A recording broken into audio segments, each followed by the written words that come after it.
Banky special. Yeah. Pure deliciousness. Pure deliciousness, man. My name is Banky, man. Everybody calls me Banky. That's the name that I got from my grandmother when I was young. I'm coming out here after 30 years. Yeah, I ain't got nothing, but I'm gonna have something because I'm rich in personality, you know, and I'm rich in love. My family love me, and that's really all that counts. Yeah, man, they locked Tuck up for that, man. Tuck said he would kill the major over some books, man, and he meant that. I'm telling you, man, so he meant that, man. They locked Tuck up in the hole in M Building for some years for that, man. And when he came out, you know, it was understood. Don't go in Calvin Tucker's cell and mess with nothing while he at work. If you doing a shakedown, wait till he come back from work or call him from work. They said they had that up in there in the Watch Commander office as part of their instructions when dealing with him, man, because they knew this man was crazy. And I'm talking about certified crazy. If you gonna go in the major office and pull up that Bethlehem and threaten the major, then over some books, yeah, they know what they was dealing with. But he had already had a history in the prison system anyway, where they knew that he was a serious character. So, man, but after that, you know, that's why I say they only go in the cell, man. They knew. And I'm gonna tell you, this before I got there, but now when I got there and I got to know him, man, I mean, I was cool with him, man. Me and him got cool, man. I used to be literally one of the only dudes, man, me and another dude that he would really, you know, talk to and actually, you know, get some laughs out of it with it, laugh and joke a little bit. And, you know, he get to smiling and laughing, man. He got all types of missing teeth and everything, man. But the dude was such a good dude, man. I used to, man, you know, just stay on him, man. I used to want him to be active and exercise because he was getting older. You know, he sat in that cell a lot, but you could tell he was still strong, man. He was still strong, but he was super mean, man. I remember he had a book missing. He couldn't remember where the book was. You know, he couldn't remember who he lent it to because he lent it to so many different people or rented to so many different people. And then somebody had actually kept one. And I think I had said something about this in one of my other stories, man. But he had came out and made a statement that he had a book missing. And he made the statement to the whole block. And he said, whoever got it, you better get it back to me. You know, and he meant what he said. And people who knew him should have known that he meant what he said. And man, I had this homeboy, man. He got that larceny with him, man. He got that larceny. He just can't get it out of his system. But another young boy had rented the book, and he had got in debt to my homeboy. So my homeboy had taxed him and took all this stuff and took the book too. So he telling them that the book won't, you know what I'm saying, he needed the book, but he took it anyway because my homeboy just muscled him and took him. You shouldn't have owed me, you know what I'm saying? I'm taking all this joke, you shouldn't even owe me, you know what I'm saying? So he's scared to admit that he the one that had the book because he know what Tuck gonna do to him. My homeboy, he turned around, he literally, a couple of weeks later, he was trying to sell the book. So I got wind he was trying to sell the book, man. I pulled up on him and told him, I said, bruh, get that book back to that man. Let that man get that book back to Tuck, man. I said, man, you trying to sell that book and Tuck find out you sold that book, man. Tuck is gonna try to kill you, man. I'm guaranteed. And I ain't worried about that. I ain't worried. I'm telling you, bro. You ain't got to be worried about it. But I'm telling you, when you dealing with a dude like Tuck, you got to literally kill him, or he's gonna kill you. So you want to be in that type of position over a book that don't even belong to you, that you done taxed from another dude? I said, man, get that book back, man. Get that book back, man. Make the dude pay you on commissary with it. Get that book back to him, man. Man, I was so glad, man, he ended up getting that book back, because I'm going to tell you, man, Tuck has said he don't care who he catch with that book, they was going to get it, period. I don't care if you bought it, Tuck was going to give it to you. And over that book, and he meant that, man. He got that book back, man, and he was still mad. Well, why you, man, I ain't know, the little young boy told, man, I ain't know I had it, man. It was in my locker, man. I had forgot it, and you ain't heard when I made the statement? Chuck, here go the book, man. I'm gonna give you some extra money, man, for keeping it that long. And you know, good enough, it was squashed. But man, that's just how Tuck was, man.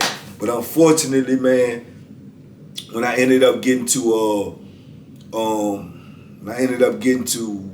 Nottoway on this trip before I made parole. When I made parole on Nottoway, my second time on Nottoway, I seen when I went to property, man, I seen a big box up there that had his name and number on it. That's how they move our stuff. You go to property, you can see people, you know, they write in the magic marker on you, box your stuff up. And I seen Calvin Tucker up there, and I seen his number. I'm like, oh, Tuck here. And man, they told me when I got on the compound and stuff, man, dudes told me he had just passed away a week before that, man. Yeah, so he had got sick and went over to medical and was telling people he was sick. They tried to send him back with some Tylenol. He ain't want that. He told him he had some stomach was hurting real bad. They told him that's all he needed, some antacid and some Tylenol or something. Tried to send him back. He left. And man, he ended up dying like 2 days later, man. He had some internal bleeding or something going on, and he died, man, you know. And that's crazy because he did 40-something years in prison, and to die in there like that just because you couldn't get the proper medical attention, that's what prisoners do, man. They don't care nothing about your life. You know, it's crazy, man. But that joint really made me mad, man. It really made me mad, man, because I was looking so forward to seeing old Tuck again, man, and seeing that old crooked teeth smile, man. And yeah, man, Soldier passed away, man. Rest his soul, man. But yeah, man, so, you know, you had characters like him on there, man. Tuck, man. Man, you had this dude on there, man.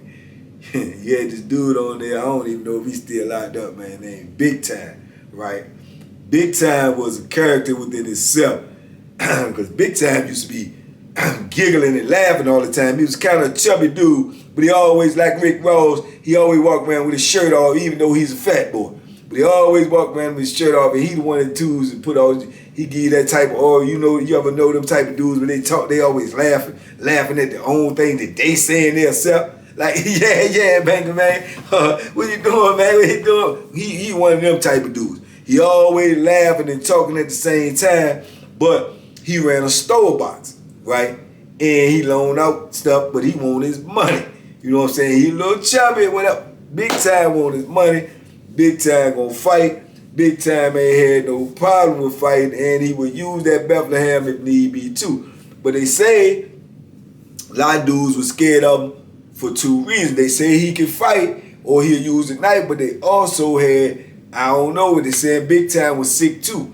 So when you got somebody in there, you think they sick or you think they might got HIV or AIDS or something, man, them dudes right there be getting away with a lot more stuff than the average dude because you ain't trying to go to war with nobody like that. You ain't trying to put the Bethlehem in nobody like that and be exchanging blood, you know. So, you know, that's what the rumor was, man. So he, whether it was true or not, he used to his benefit because if you owed him some money, he leaning on you. He coming in hot. He coming in hard. Hey, man, you better get that money, man. I'm telling you, boy, you better have that money for the day. And he's serious. You know what I'm saying? He's serious. He coming to see you. You know what I'm saying? I remember a couple of incidents he had on there, man. It was crazy, man. I remember, man, one time Big Time was arguing with this dude named Zulu up there. Shaka Zulu. We called him Zulu. Man, Zulu was a character within himself too. Me and Zulu I took brick mason class up there, man. Got my brick mason license up there. Zulu was in the class with me, right? Man, Zulu is a crazy dude. He had a little size on him. He get a little mad. Every time he get mad, he just do crazy stuff, man. You be looking, he's like a character, man. But he be serious. He be like, I'm telling you, I'm taking the flexing there. Man, this dude was wild as I don't know what. But he was a good dude, man, but he just, a lot of dudes in there a little bit off their rocker, man. I don't know if time do it to him, I don't know if drugs did it to him, I don't know if they came in there like that, but it's some dudes that's off their rocker in their joint, man, and he was one of them. But he owed Big Time some money, and he ain't had the money on time. So he ain't scared though, you know what I'm saying? He ain't scared. So he telling Big Time, telling him, man, you better get that money, man. You playing and stuff. And Zulu talking about, man, you don't press me. I told you I got the money. You won't get it when I give it to you, man. So Big Time like, all right, okay, all right, get it when you get it. All right, that's how you gonna do it. Get it when you get it. Man, about 2 days later, Zulu in there laying there asleep. Man, Big Time done went up in the cell with the lock in the sock and started clucking him in his sleep. Mop, mop, mop. But Zulu so strong, man. Zulu done woke up, man, and covered himself up and got up and grabbed Big Time. And they in there tussling, tearing the cell up. Boom, boom, boom. So the police got wind of it. So the police come, and when the police come, they run in there. When they come on Powhatan, they come about 20, 30 deep, man, with them little nightclubs, billy club, because they scared to death. You know what I'm saying? They talk all that gangster talk, but they scared to death. So they come running in there with the little billy clubs and everything, and they run up in there, man. They try to break the fight up. They end up pulling Big Time up out of that joint. Man, I ain't gonna tell you no lie, man. Man, they took about 8, 9 police to hold Zulu back, man. They had Zulu down on the ground one time, and Zulu done came up off the ground with all these police up on him. I'ma kill him. He done bust my head. I'ma kill him. Let me go. Let me go. And they trying to hold this man back, man. He keep on trying to break away from him, man. It just was a crazy scene, man. I just remember that so well because I actually slept 1 or 2 cells from Zulu. So when the ruckus had started, I come up out the cell, and that's what it was going on. But yeah, man, Zulu was crazy, man. But he bust Zulu head wide open. You know, he bust his head wide open, man. So when stuff like that happened though on the farm, you know what I'm saying? Ain't nobody die. Later on, they gonna put you back in population, man. A month or 2, they gonna put you right back out there. Cause Big Time ended up coming right back in the block. Zulu went in another block, but Big Time came right back in the block. You know what I'm saying? So yeah, right back with his stove box and his shenanigans and running this little thing, doing this little thing, man. I remember he had one of the longest drag out fights I seen in that jump, man. Cause another dude owed him some money. Little dude, his name was Enos. And Enos got a whole story within himself. Little bitty cat, man, but he been locked up a long time. I remember Enos when I first came in all the way on Augusta. And he had already been locked up a long time. Real small dude, man. Probably about 5'3" or 4". Little light-skinned dude with good hair, looked like he might be mixed, man. But he was into a whole lot of foolishness. But he in the cell with this dude they call Apache, right? And they call him Apache because he supposed to be part in it. He light-skinned, supposed to be part in it. He actually had long hair, and he wore it in these 2 long braids all the way down, went all the way down past his butt. And dudes used to be looking at him like they was trying to make him a girl. You know what I'm saying? Because they said he was so pretty. But Patches kept claiming he won't no girl. Ain't nobody never did nothing to him. Ain't nobody trying to rape him or nothing like that. Then he will fight or whatever. So he in the cell with the dude, Enos. Enos owed Big Time some money. Enos a lie, con artist, dope fiend. He'll do all of that. You know, dudes be smacking him around like a little bro. But he'll keep on trying his foolishness. But I guess he tried Big Time, and Big Time wasn't going for it. And Big Time kept asking for the money. He kept on telling me he was going to give him the money. So on store day, Apache is at work. Enos down there, then went to commissary. Apache then went to commissary, put his stuff in the room and left, went back to work. Man, Big Time went down there, went up in the cell and smacked Enos and took everything. He took all of the commissary. So when Apache come back, he goes down there and find out did his stuff gone. Enos told him what happened, but Big Time, before he left, Big Time said, you can't take that, that ain't mine, you know, that's my sellers, that stuff ain't mine, that's all I got. Well, you owe me more than that, and you should pay me, you should have had all mine, I'm taking everything in here. He said, but that's that dude commissary, man. He said, well, tell him I got it. And that's what he did when Apache came back. So, like I say, I had never seen Apache fight. Everybody said he would fight because dudes used to be testing him and stuff. And he used to always stand his ground, say he'll fight, say he'll get the Bethlehem or whatever. Man, Apache came out that cell and called Big Time and said, man, you got 10 minutes to bring my stuff back down here. And like I told y'all, man, Big Time be laughing and giggling. Big Time say, huh? And he walking towards, he said, what do you mean? You gotta talk to your cell partner. He said, I already talked to my cell partner, man. You took my stuff about here. You gonna bring my stuff back. Big Time walked right up on him and said, look here, man. I'm saying, right, boom, and popped him in the mouth. Yeah, he popped him dead in the mouth. But when he did that, Apache took back off on him, bang, bang, and bagged him up. So he run up to him, he, trying to get his little stance. Apache hit him again, bang. He fall down on the ground. Apache jumped down there on him. They tussling on the ground, and Big Time end up getting up on top of him. Now Big Time drilling him, bang, bang. Man, there's blood everywhere. Dudes is backing up. They all scared because they heard about Big Time might have that stuff. Man, it ain't phase Apache because Apache bleed, he bleed, and they still rumbling. I mean, they rumble. Now, this tell you right here how crazy Powhatan is because, man, I'm telling you, man, them dudes fought, I'm telling you, right, and this long for a fight, a physical fight, them dudes probably fought for 10, 12 minutes. They was fighting, man, road, and ain't no police see it, ain't no police come out there to stop it enough. Dudes bagged up because, like I say, the situation. So dudes was watching and everything, but they just, I seen the whole, they just tussling. They get up, both of them get back to their feet, both of them dripping blood everywhere. They just stand there for a minute, and they say, where my stuff? Well, yeah, boom, boom, they fighting again, bang, bang, heads hitting all up against the bars of dudes' cells. Dudes hollering, man, get it off my cell, man, get it. They scared to death because blood flying everywhere, man. Them dudes fought, man, till they were tired, man. And then somebody hollered out, man, the police get ready to come, man. The police get ready to make a round, man. Y'all better stop. Y'all better stop. So both of them go their separate ways. Patrick go in the cell, man. He go in the cell, man. Police come in there and start making a round, man. They see all that blood down there, man. He said, what in the world going on down here? You know what I'm saying? So he said, man, where all this blood come from? Where all this blood? And dudes just looking at him like, they don't know what he talking about. But, you know what I'm saying? They ended up calling the people. The people came over there, saw the blood. This is what they do on Powhatan.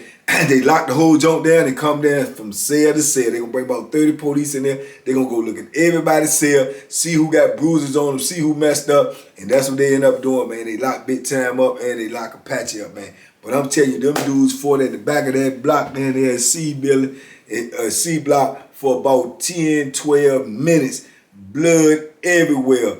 So another lesson to you young fellas. Ain't nobody coming to save you up in there. Now had one of them had that Bethlehem, they'd have been dead. Dead off the rip, they'd have been dead because it won't nothing to stop them.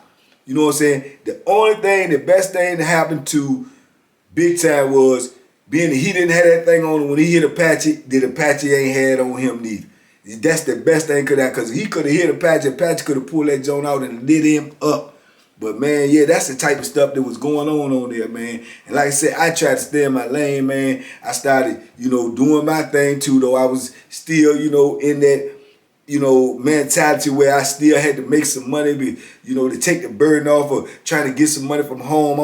I'm locked up. I got myself locked up. I got to take care of myself. So, what I knew was, man, instead of just taking somebody's stuff, which I really won't try to do, I won't live it like that. It was my store box. I run the store box too, so I started running the store box, especially when Big Time was gone, because now I got more of the market.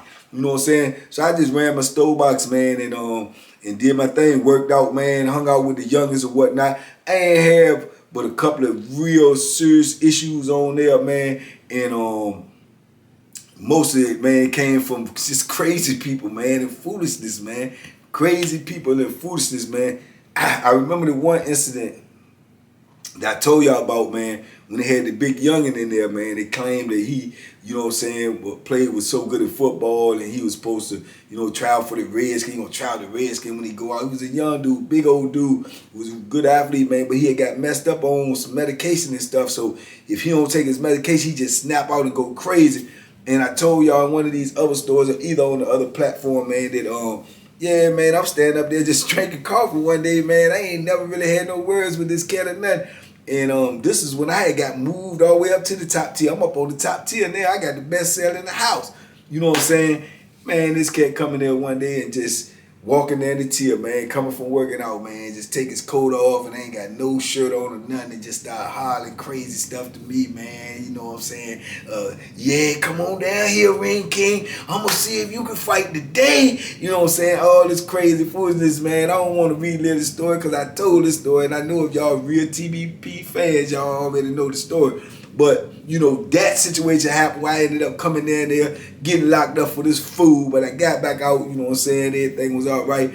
I had that incident, man. I had another little incident on there with my homeboy. It was supposed to be my homeboy, but same thing too, man. You know, a lot of dudes on there was on that medication, man, because they be trying to cope with that time. They be trying to cope with that reality, and some dudes can't do it. So they get on medication, man. They, you know, they lose their mind, man. They snap out thinking that they can go to Central State or something like that, and it's going to be easier. But when they go there, these people end up putting you on medication, then you dependent upon this medication, and then you messed all up, man. You ain't functioning correctly. Cause I had this one homie, man, he was alright, man. He used to work out and everything all the time. He was big, he was way bigger than me. And he was decent, man. And he a rummer, got, you know what I'm saying, get this little respect and everything. And his little hustle was, he was making the wine.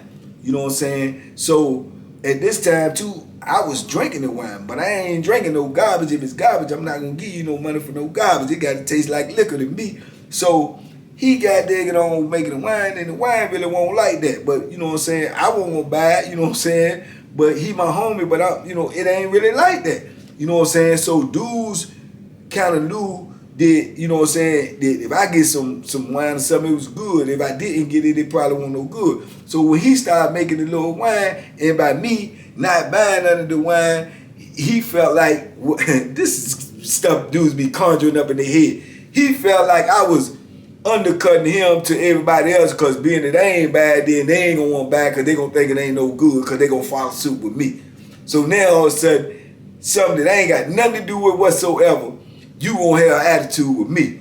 Man, this joker gonna pull up on me one day and said, let me holler at you for a minute, home. So I said, what's up? So usually when he do that, he try to take me in the cell, let me sample this little wine, how this joint taste. I tell him all the rip, I said, man, that joint all right, but you know what I'm saying, it ain't, you know. And that was between me and him. But I guess he felt like I was saying that to somebody else. So I'm thinking when he called me this time, that's what he called me down there and said to do, let me test his little jump. So I go there and I walk in the cell, man, he always wears shades. You got some characters in there that do that. He always wears shades. Indoors, outdoors, nighttime, he always wears shades. Yeah, and I get this joker turn around and say, look at here, man. You going around, man, telling people my wine ain't no good, man. I don't appreciate that, man. You know what I'm saying? I thought you supposed to be the homie, whatever. You telling people my wine ain't good, man. You cutting out of my business, man. You know what I'm saying? You can't do that, man. You know, and I'm less than you know, man. Man, you do that again, man. You know, I can't move my product, man. I'm gonna have a problem with you, man. So he caught me like totally off guard, cause I'm like, first of all, is this a joke? You know what I'm saying? I said, what? I said, you joking, man? He said, do I look like I'm joking? I said, man, look here, homie, you tripping. He said, man, nah, I ain't no homie when you doing something like that. I said, man, you tripping. You know what I'm saying? So he's like brace up and stuff. I'm like, man, you tripping, dog. You tripping. And I ain't really want to tangle with him, give him the business or nothing, man, because like I say, he was a homie. But at the same time, he was straight tripping. And I know, I mean, his cell, he might got that thing on him too. So I'm thinking in both aspects. So I'm like, man, you tripping, dog. I said, I don't talk about your business. I ain't got no reason to talk about your business. I don't do sucker stuff like that, first of all. I said, second of all, for you to even pull up on me with this type of foolishness, man, I said, man, just stay away from me, yo, because you on some other stuff. You on this Bama stuff. You on this Bama stuff here, man. That's what you on, dog. He told me, man, ain't nothing bad about me. Ain't nothing bad about me. I said when I said, yeah, all right, man. So I peel out. But I'm looking behind me to make sure this joker don't run up on me, man. So I was going to leave the thing alone, man. I was going to leave it alone totally because of the simple fact that he was a homie. I knew he wasn't dealing, you know what I'm saying, on the right, with the right stuff. And, man, but I just had, man, you know, I'm looking back too during this time of my life, man. You know what I'm saying? My ego was bigger than me. You know what I'm saying? So I was like, man, I get up in the cell, man. I get to drinking coffee. I get to think about it, man. I'm like, man, this joker really was try me like that. And then the more I think about it, the more angry I get because I'm thinking in my mind, man, Man, he called me to the cell. So what did he had that thing on? Was he gonna poke me? Was he gonna hit me? You know what I'm saying? So I get to thinking like that, and then my mind get to playing tricks on me. You know what I'm saying? So man, I took that zone and put that thing on me, man. And I went back down there to holler at him. And I go down there to him, and I go to the door, man. I knock on the door, man. He look up to see me and everything. And I said, man, come on, step out here, home. Let me holler at you for a minute. He said, step out for what? I said, let me holler at you for a minute. So he come to the door. I know he's strapped now. I know he's strapped. I can see, So he come to the door. He tell me, what's up? And he posts all up in there. I said, listen here, man. I said, I'm going to say this to you, man, as a homie, first of all. I said, you take it how you want to take it. I said, man, I just thought about all that foolishness that you just tried with me, man. I said, let me tell you something. Don't say nothing else to me. Don't come around me. Don't come at me with none of that foolishness no more, man, or you going to get what you're looking for. I said, I see you ready right now. You can make a move, do what you want to do. But I'm letting you know right now, dog, I don't even appreciate that, man. I feel disrespected after I thought about it, and I'm letting you know right now. If you want to make a move, go ahead and make a move. But you can't say nothing to me no more, and you can't come around me with that foolishness, dog. He just stood there with the glasses on, just stared me down. He ain't said a word. And trust and believe he was scrapped and ready. And he ain't said a word. But I'm scrapped and ready too. And I ain't really wanted to go to that because, like I say, he the homie, and I ain't want to really do it. And I knew, but it was just my ego. So I just looked at him. I said, man, we on the same page. He ain't say nothing. I said, yeah, all right. Okay, we on the same page. And I peeled out, and we ain't speak to each other no more, man. We ain't speak to each other the rest of the time I was there. I ended up seeing him down the line. We was in the block together. He when he first seen me, he walked up to me and he said, man, water under the bridge, homie. Water under the bridge. I said, yeah, all right. And he dapped him up and everything like that, right? But he ain't even stay in the block. He ain't even stay in the block long. He stayed in the block about a month. He ended up punishing the dude over basketball game. Bang, bang, bang, bang. He ended up punishing the dude. He got locked back up, man. But yeah, crazy little stuff like that be going on, man. Stuff that you have no control over. Stuff come at you from left field, right field. You ain't got no control over what's going on in there. That's why I say, man, it's impossible to go into prison and mind your business and don't have problems. That's the oxymoron. It just ain't gonna happen. You know what I'm saying? Trouble gonna find you. Trouble gonna come to you because of the environment that you in, the nature of where you at. You know what I'm saying? And like I say, man, I was reading stuff and understanding stuff and getting to know more and more, man. But it was just a crazy situation. That Powhatan, man, because like I said, with so many moving parts, so many different things going on, and I was really trying to get up off of there. I ended up, man, I ain't really gonna get into all this part right here. I ain't gonna go too deep in it, man. I know y'all gonna want me to, but yeah, man, so I'm doing my thing on there. I'm just minding my business and running the store box. I'm staying out the way, trying to, stay sucker free, which is very hard. And man, I remember, man, they brought a new CO in there, man, a female, man. I ain't gonna say her name, man, but she started working our block, man. And she was new person and everything, and she was real nice, man. Had a real nice personality. She seemed to be too kind to be working in prison. First of all, because they don't like that kind. They don't like it when you're nice and kind or treat somebody like a human, God forbid. But yeah, man, she was cool in the game, man. And then I had was cutting hair, and I also was working in the block. Sometimes I help them, sweep up or whatnot. So man, she started talking to me. She was new from the time she was a trainee all the way to the time that she got her stripes, and then she actually worked the block. So she always would say something to me, always would speak to me, being nice to me, whatever. So then when she started working the block, she just started talking to me more and more on a regular basis every time she come to work. And in my mind, I'm being totally honest, I had no clue whatsoever that this woman even possibly thought about liking me, because I was just so paranoid at that time when it came to dealing with officers in any capacity that those type of thoughts ain't even crossed my mind. Because like I say, when you make a move like that or you say something out the way to one of the officers or you shoot your shot, whatever you want to call it, if they don't like it, you in a real bad trick bag, man. They'll have you locked up and shipped to a whole nother camp, fraternizing with an officer or trying to corrupt the officer or whatever. So you try to avoid all those things. I know I did, you know, but people were saying, oh man, I think Miss Such and Such like you, man. Man, go ahead, man. She just be talking to me, man, because I know how to talk. Y'all fools be talking crazy. You know what I'm saying? So, sure enough, man, then one day, man, she just was sitting there and I could feel her. It was locking up and I had the broom I was going to sweep up. I had on a wife beater and I could just feel her staring at me. She was standing right beside me telling people to lock up. So I could feel her staring at me. So I look over and she was just staring at me and she said, she started asking me about my tattoos and stuff. And I just told her, yeah. And then she was like, well, yeah, you got every one of your tattoos got a story to it. I said, yeah, I ain't got no tattoo on me that I don't, got it for a significant reason or not.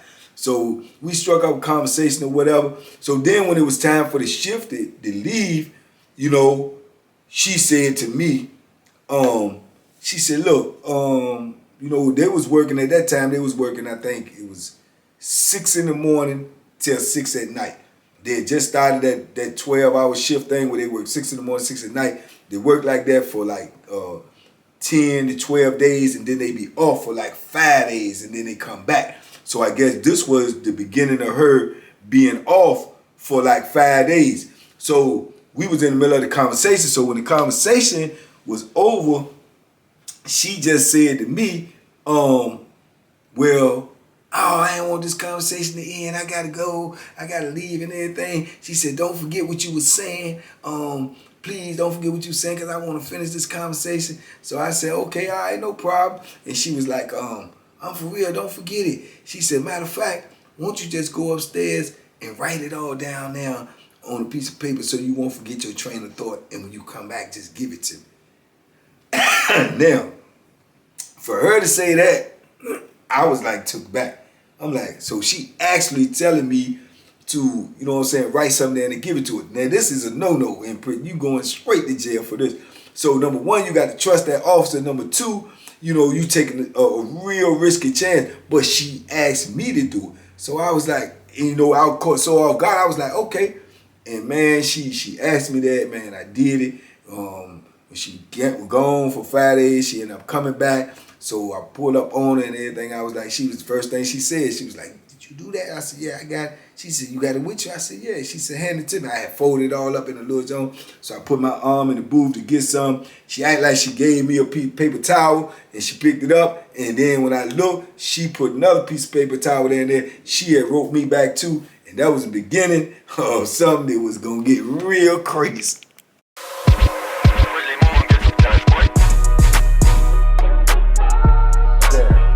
The banking special. Yeah. Pure deliciousness. Pure deliciousness, man. My name is Banky, man. Everybody calls me Banky. That's the name that I got from my grandmother when I was young.